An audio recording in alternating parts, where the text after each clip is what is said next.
This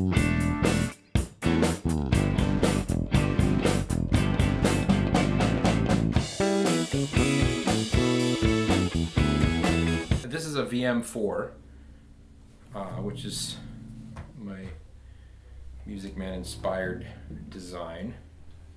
It's got a burst, an ash body, and a maple top. And this one has a bird's eye fingerboard on it, and a maple neck. And this one we went sort of in between. So this is like a narrow P bass width. So, you know, the J is 1.5, a wide P bass is 1.75, this one is 1.625. So it's in between those, which is comfortable. But it is definitely a more substantial feeling neck than, you know, the J neck. Not as beefy as a P though.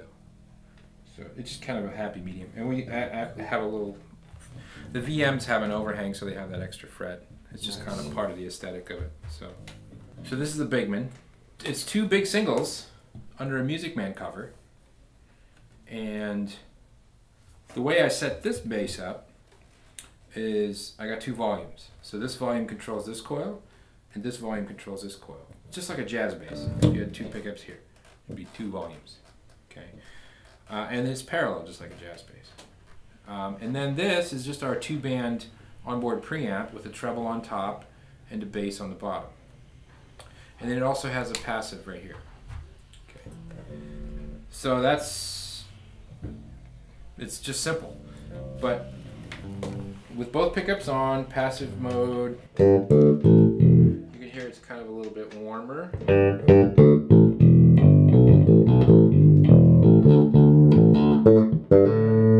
a little too high.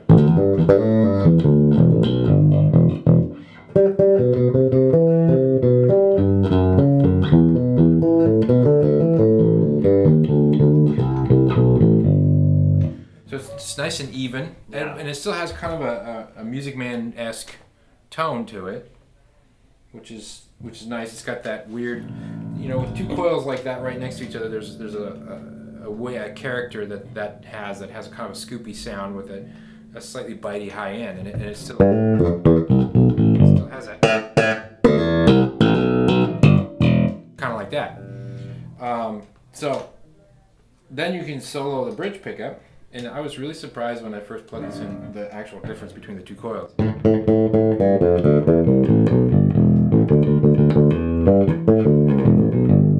it's kind of nice and pokey. But it's still a really usable sound. And then if you turn the back coil down, turn the front coil up.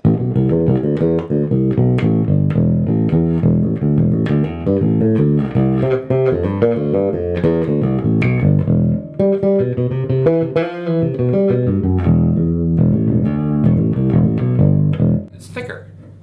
It's thicker and throatier and bigger. And then you add the preamp into the game, add a little bit of bottom, and what I like to do is roll the top off. So this is the neck coil.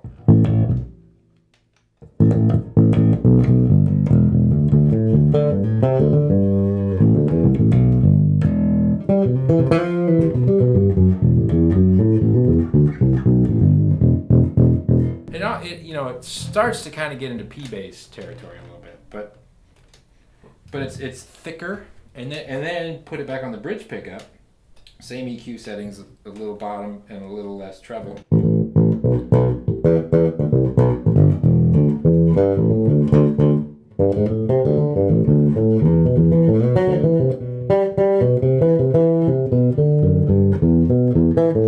a little more treble. I killed it a little bit.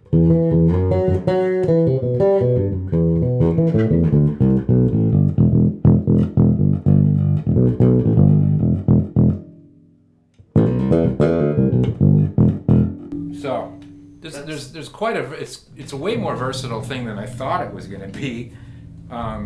You know, I plugged it in the studio. I made a little clip that I put on SoundCloud, and just the practicality in a studio for that type of thick bridge pickup sound that has the weight and the bottom that you want. You don't want it too thin and pokey, but you still want the meat.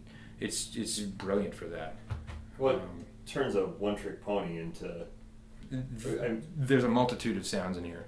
Yeah, well, you can get them for, obviously for a 4-string, and then we have to change the listing on the website, but you can do it as a 5-string in the regular soap bar shape with no ears, 17 millimeter. I think we can do 19 millimeter, 18, obviously in between there. And then we also have those 3 widths in the big cover with the ears, like that Lakeland uses and some of the other companies. So that's the VM and the BigMan. And I'm gonna have a hard time sending this bass away if somebody buys it, because I just got an idea for the name for this burst. Brindle burst. How? It's got kind of a brindle character to it. It's probably that looks so cool. It looks like an eye. Wait. Right there. Oh yeah. There's an eye. By the way, Devin Klein made these ridiculous acrylic knobs. He just happened to buy some material, and I made this bass, and we didn't know what color it was going to be. And I told the painter, yeah, just put a kind of a burst on it. So he did, and then we got it back, and then Devin goes, oh, I got some acrylic. And he brought it in, and we went, are you kidding me? It looks like, wow. Like you couldn't have asked it to be much closer.